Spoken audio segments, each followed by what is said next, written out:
Donc dans la vidéo précédente, on a vu un exemple où on pouvait décrire la trajectoire d'une voiture qui tombait d'une falaise par une équation paramétrique qui est x de t est égal à 10 plus 5t et y de t est égal à 50 moins 5t carré, où x et y eh bien, sont les positions dans le repère xy en fonction du temps t. Et on avait regardé graphiquement ce que donnaient ces équations paramétriques, donc je vais juste te faire un petit dessin pour que tu revisualises qu'est-ce qu'on avait trouvé avant. Donc voilà mon repère xy, et on avait trouvé que, eh bien, au temps t est égal à 0, la voiture était ici, au temps t est égal à 1, la voiture était à peu près ici, t est égal à 2 ici, et t est égal à 3 ici. On avait trouvé la trajectoire de la voiture qui ressemblait en fait à une demi-parabole. Et donc ce qu'on avait fait pour trouver cette équation-là, c'est qu'on avait dit que cet ensemble d'équations décrivait la trajectoire de la voiture pour, eh bien, t supérieur à 0, t supérieur ou égal à 0, et t inférieur à égal à une valeur qui était quand la voiture touchait le sol ici. Et donc pour trouver la borne supérieure de t ici, ce qu'on avait fait, c'est donc de résoudre l'équation y de t est égal à 0.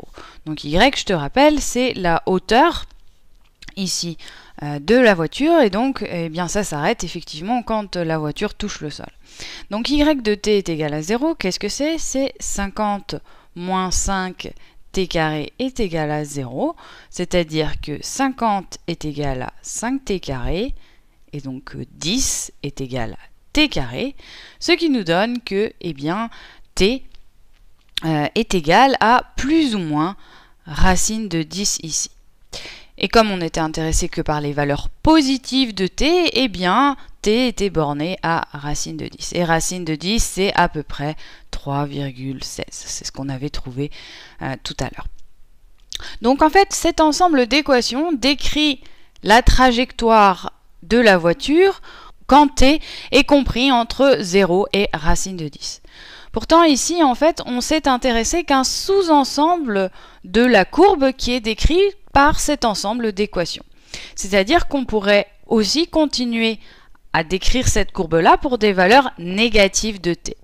Donc par exemple, si je prends, eh bien, t est égal à moins 1, donc je peux calculer aussi une valeur pour x et y. Donc qu'est-ce que ça me donnerait? Ça me donnerait que t est égal à moins 1, donc j'aurais 10 moins 5 fois 1, donc 10 moins 5 ici, donc 5. Et pour y, j'aurais 50 moins 5 fois moins 1 au carré, c'est-à-dire 50 moins 5, 45. Donc j'aurai ici quelque chose de totalement symétrique ici. Et je retrouverai la même chose en fait pour t est égal à moins 2 et moins 3 ici. Donc en fait la courbe qui est décrite par cet ensemble d'équations paramétriques, ce serait une parabole que je dessine ici en jaune. Voilà, à peu près. Quelque chose comme ça. Donc cette parabole-là est symétrique. Hein. Là, ça ne se rend pas très bien graphiquement, mais c'est totalement symétrique. Donc dans notre cas, dans notre exemple de la voiture, on avait borné en fait notre paramètre t pour n'exprimer que eh bien, cette partie-là que je mets en rouge de la courbe, qui est la chute de la falaise. Avant, la voiture, eh bien, on sait qu'elle roulait à plat sur la falaise ici. Donc on aurait eu un autre ensemble d'équations paramétriques pour décrire sa trajectoire. Et donc ce qu'on voit ici, c'est que quand on ne borne pas les valeurs de t, on peut regarder à quoi ressemble cette équation. Maintenant, ce qu'on va faire, c'est qu'on va essayer d'exprimer cet ensemble d'équations paramétriques comme une seule équation où y est fonction de x.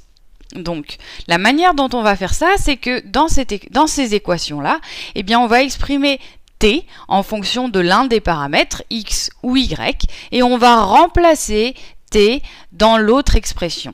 Donc ici, on voit que c'est plus facile d'exprimer t en fonction de x que t en fonction de y. Donc je vais exprimer t en fonction de x. Donc t en fonction de x, donc je vais prendre une autre couleur. Qu'est-ce que c'est? Bon, ben là, j'ai donc x est égal à 10 plus 5t. Donc x moins 10 est égal à 5t. Et donc t est égal à x moins 10 sur 5. Donc maintenant que j'ai cette expression-là pour t, eh bien je vais remplacer t dans l'équation de y de t pour avoir y en fonction de x. Donc j'aurai y est égal à 50 moins 5t carré, donc moins 5 x sur 5, on va simplifier un peu, moins 10 sur 5, moins 2 au carré. Donc je vais simplifier un petit peu cette écriture, donc j'ai y est égal à 50 moins 5 facteur de x au carré sur 25, moins 4 cinquièmes de x plus 4. J'ai juste développé ici l'identité remarquable a moins b au carré. Donc si je continue à développer cette équation-là, j'aurai donc y est égal à 50 moins x carré sur 5 plus, parce qu'ici je fais moins 5 fois moins 4 cinquièmes, 4x, moins 20. Et donc si je finis par écrire tout ça, eh bien j'aurai donc y est égal à moins x carré sur 5 plus 4x et 50 moins 20, ça nous fait plus 30. Donc ici, en fait, je suis parti d'un ensemble d'équations paramétriques, donc où j'avais donc 3 paramètres, x, y et t, et j'ai éliminé le paramètre t pour exprimer y en fonction de x. Et ça, en fait, eh bien, ça me donne la forme de cette courbe-là, la forme de la trajectoire. Et tu vas me dire, bah, c'est beaucoup plus simple en fait d'utiliser juste une seule équation au lieu de deux, mais il faut que tu gardes en tête une chose, c'est que quand tu utilises cette équation-là, y en fonction de x, eh bien tu perds de l'information, c'est-à-dire tu perds l'information temporelle. Cette équation-là, y en fonction de x, ne va te donner que la forme de la trajectoire d'un objet, ici, mais il ne va pas te dire à quelle position l'objet est pour une certaine valeur de t. C'est-à-dire que si je te pose la question, après 5 secondes de chute, où est l'objet? Eh bien, tu ne vas pas pouvoir me répondre avec cette équation-là. Par contre, tu vas pouvoir le faire avec cet ensemble d'équations paramétriques.